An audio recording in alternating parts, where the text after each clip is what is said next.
20 जून को छत्तीसगढ़ के कांग्रेसी दिल्ली दौरे पर रहेंगे। प्रदेश कांग्रेस अध्यक्ष मोहन मरकाम के साथ कांग्रेसी कार्यकर्ता दिल्ली पहुंचेंगे और ईडी पूछताछ मामले में राहुल गांधी का समर्थन करेंगे। राज्य के चंपारण में भारतीय जनता पार्टी का 3 दिवसीय प्रशिक्षण शिविर आज से शुरू हो चुका है, जिसमें रायपुर शहर और ग्रामीण के बीजेपी कार्यकर्ताओं को संयुक्त रूप से प्रशिक्षण दिया जा रहा है। 3 दिन तक चलने वाले इस शिविर में कई मुद्दों को लेकर मंथन भी किया जाएगा। गरियाबंद जिले के ग्रामीण इलाकों में पीएम आवास योजना के करीब 17,000 हितग्राहियों को राशि नहीं मिली है, जिसे जारी करने की मांग को लेकर जिला पंचायत सदस्य रोहित साहू राज्यपाल अनुसुईया उइके से मिले और हितग्राहियों की परेशानी से राज्यपाल को अवगत करवाया। रोहित साहू ने बताया कि जिले में 17,000 हितग्राहियों को राशि नहीं मिली है, जिससे वो कर्ज की राशि नहीं चुका पा रहे हैं।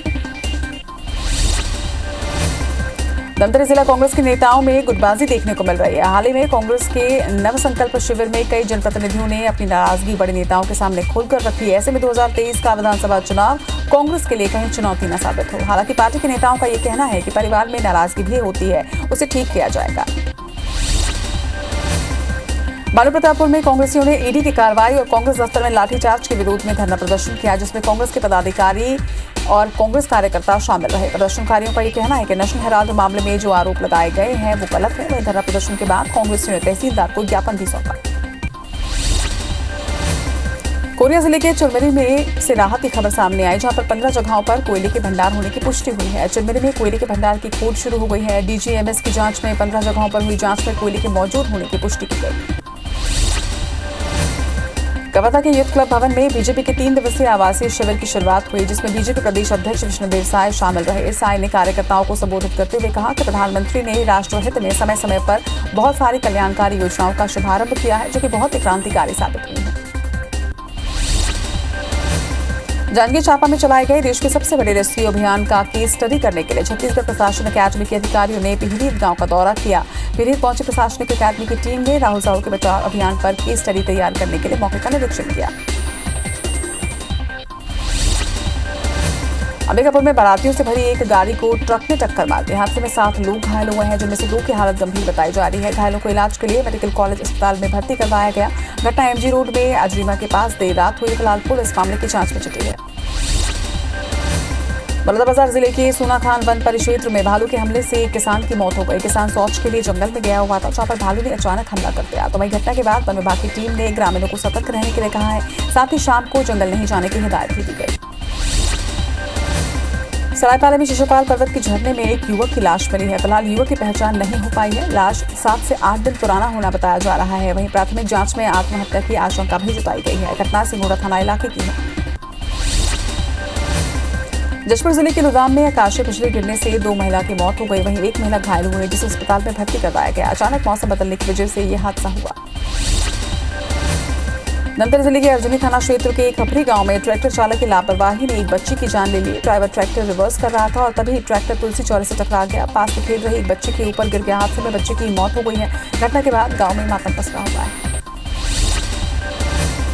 बलौदाबाजार में नाबालिग ने भी जोड़ी ने आत्महत्या कर ली। घटना कसडोल थाना क्षेत्र की है, जहां पर दोनों ने पेड़ पर फांसी लगाकर खुदकुशी कर ली। बताया जा रहा है कि मृतक कई महीनों से एक दूसरे के संपर्क में थे। तो वहीं सूचना पर पहुंची पुलिस कार्रवाई कर रही है। मुंगेली जिले के लोरबी में मातृ शिशु अस्पताल में डॉक्टर से मारपीट का मामला सामने आया। मरीज के परिजनों ने इलाज नहीं करने का आरोप लगाकर डॉक्टर से मारपीट की। वहीं घटना का सीसीटीवी फुटेज भी सामने आया है। देर रात ड्यूटी में रहे डॉक्टर दिनेश साहू के साथ 5 लोगों ने मारपीट की।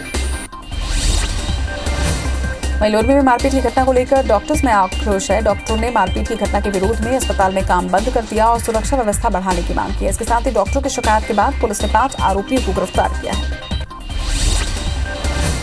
कवर्धा के ग्राम इंदौरी में पटवारी के साथ मारपीट के 6 आरोपियों को पिपरिया पुलिस ने गिरफ्तार कर लिया। सभी आरोपियों पर सरकारी कार्य में बाधा डालने और मारपीट करने वाली धाराओं के तहत कार्रवाई कर रिमांड भेजा गया है।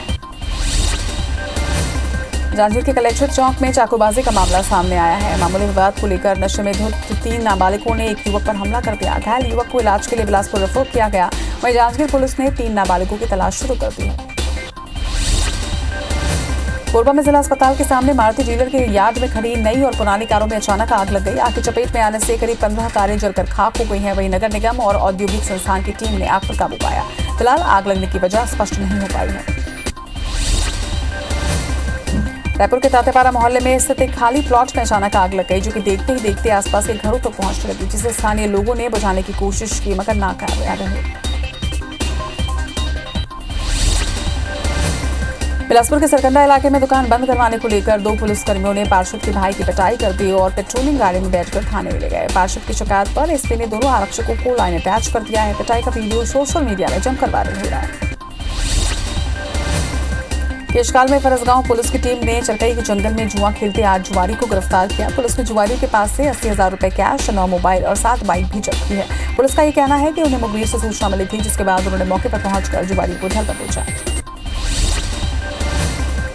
कबीरधाम जिले के पुसेरा गांव में नवविवाहिता से दहेज की मांग को लेकर धमकी देने और मारपीट का मामला सामने आया, जिसकी शिकायत पीड़िता ने पंडेरिया थाने में दर्ज करवाई। वहीं शिकायत के बाद पुलिस ने आरोपी पति सास समेत 3 लोगों को गिरफ्तार किया। पीड़िता के मुताबिक दहेज की मांग को लेकर पूरा परिवार उनके खिलाफ हो गया है। हद तो तब हो गई जब दहेज लोभियों ने मिट्टी का तेल डालकर उसे मारने की कोशिश की। कबीरधाम जिले के बोला थाना पुलिस ने गाड़ियों के पार्ट्स को चोरी कर कबाड़ में बेचने वाले चोर गिरोह के 4 आरोपियों को गिरफ्तार किया है और आरोपियों से चोरी किए गए जीप के पार्ट्स भी बरामद किए। बोला थाना पुलिस को लंबे समय से गाड़ियों के पार्ट्स की चोरी होने की सूचना मिल रही थी, जिसके बाद ये कार्रवाई की गई।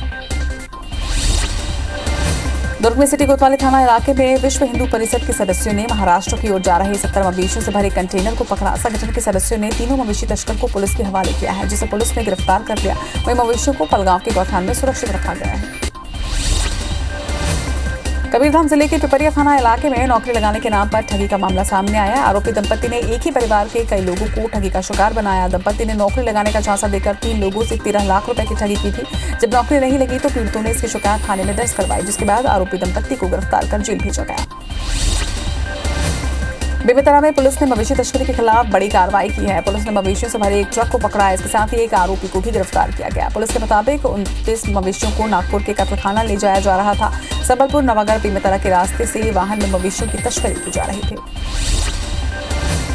धमतरी में खनिज विभाग ने बड़ी कार्रवाई की। खनिज विभाग के अधिकारियों ने 29 हाईवा वाहन को जब्त किया है। बताया जा रहा है कि प्रतिबंधित होने के बाद भी इलाके में रेत का अवैध उत्खनन और परिवहन जारी था। अब अधिकारी रेत खदान संचालकों पर कार्रवाई करने की तैयारी में हैं। कोरे जिले में रेत का भंडारण नियमों को ताक पर रखकर किया गया है। महेंद्रगढ़ ब्लॉक के मनवारी इलाके में ना तो रेत का स्टॉक रखने के लिए किसी तरह की फेंसिंग की गई है और ना ही किसी तरह का कोई बोर्ड लगाया गया। केवई नदी से रेत निकालकर 2 से 3 किलोमीटर दूर मनवारी में रेत का भंडारण किया गया है, जबकि इसके लिए उत्खनन स्थल से दूरी तय की गई है।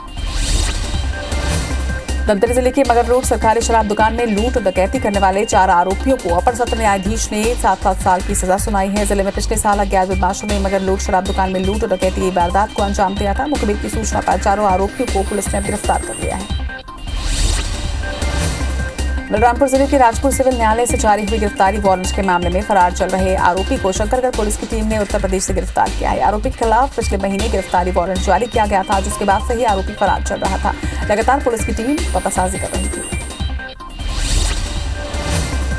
बलरामपुर जिले के रामानुजगंज थाना क्षेत्र में एक युवती की लाश खेत में मिली। घटनास्थल को देखकर पुलिस ने रेप की आशंका भी जताई है। सूचना मिलने के बाद पुलिस की टीम मौके पर पहुंची और मामले की गंभीरता को देखते हुए अंबिकापुर से भी फॉरेंसिक की टीम ने पहुंचकर जांच शुरू कर दिया। कवर्धा में भाभी के साथ रेप का प्रयास करने वाले आरोपी को गिरफ्तार कर रिमांड पर भेजा गया है। आरोपी घर में सूनेपन का फायदा उठाकर महिला के साथ अश्लील हरकत करने लगा था, जहां पर शिकायत पर पुलिस ने एफआईआर दर्ज कर आरोपी को गिरफ्तार कर लिया है। बेमेतरा जिले के लोधी कांपा गांव में एक महिला की धमकी से ग्रामीण परेशान है। ग्रामीणों का यह कहना है कि महिला कई ग्रामीणों को झूठे केस में फंसाने की धमकी देकर कई बार थाने में शिकायत भी दर्ज करवा चुकी है। वहीं महिला का साथ गांव का सरपंच भी दे रहा है, जिससे परेशान होकर ग्रामीणों ने मामले की शिकायत एसपी से की। बैकुंठपुर के गुरु घासीदास राष्ट्रीय उद्यान में टाइगर नजर आया है। 2019 के बाद टाइगर का ये दीदार हुआ। टाइगर जनकपुर रेंज में सड़क पर नजर आया। बता दें कि कुछ दिनों पहले ही एक टाइगर की मौत इसी क्षेत्र में हुई थी। छत्तीसगढ़ में 24 घंटे के अंदर कोरोना के 78 नए संक्रमित मरीज सामने आए हैं। इनमें रायपुर के 19 मरीज शामिल है, तो वहीं 17 दिनों में मरीजों की संख्या 475 पर है। हालांकि इनमें करीब 136 मरीज स्वस्थ हुए हैं।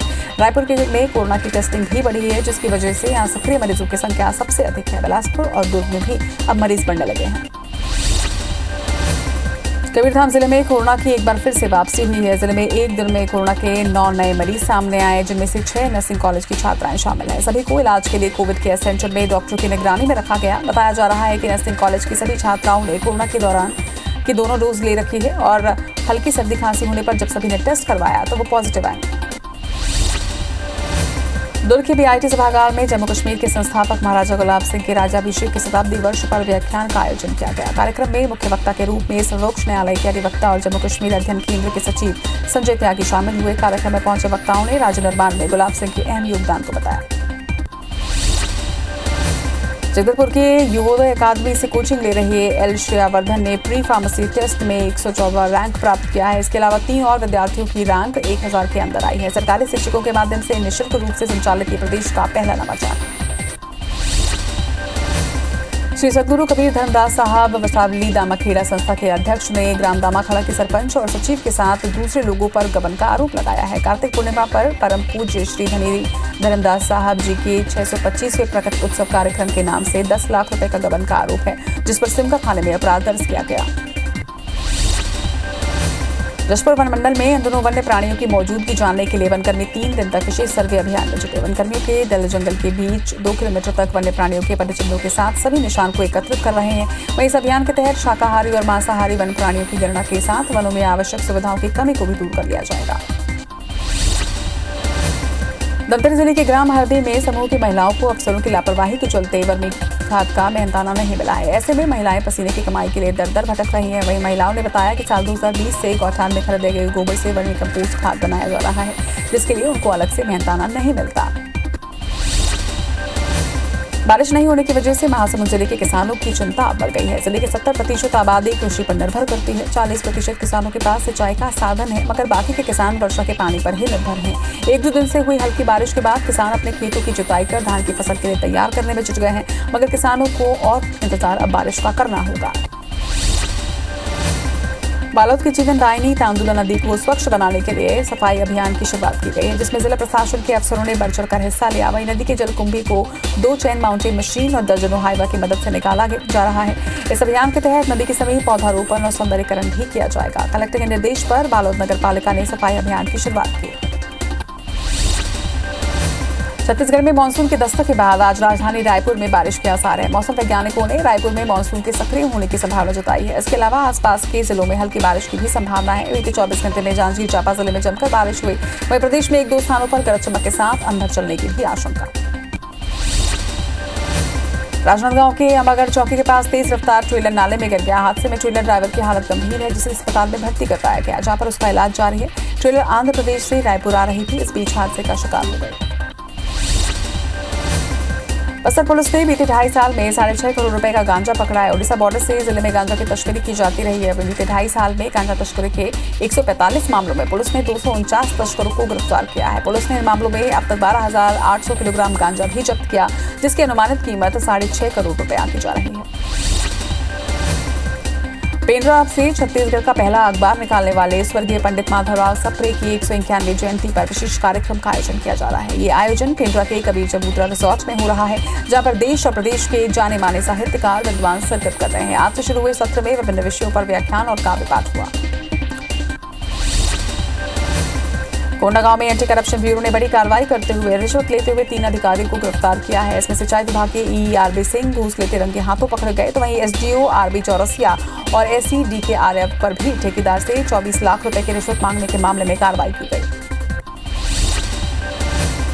पतलगांव के चरकपुर गांव में सरकारी हाई स्कूल के बच्चे टेम्पररी शेड में पढ़ने को मजबूर है। दरअसल 5 साल बाद भी सरकारी हाई स्कूल की बिल्डिंग नहीं बन पाई है। निर्माण के नाम पर अब तक 47 लाख रुपए से ज्यादा की राशि ठेकेदार ले चुका है, मगर 5 साल बाद भी भवन अधूरा है।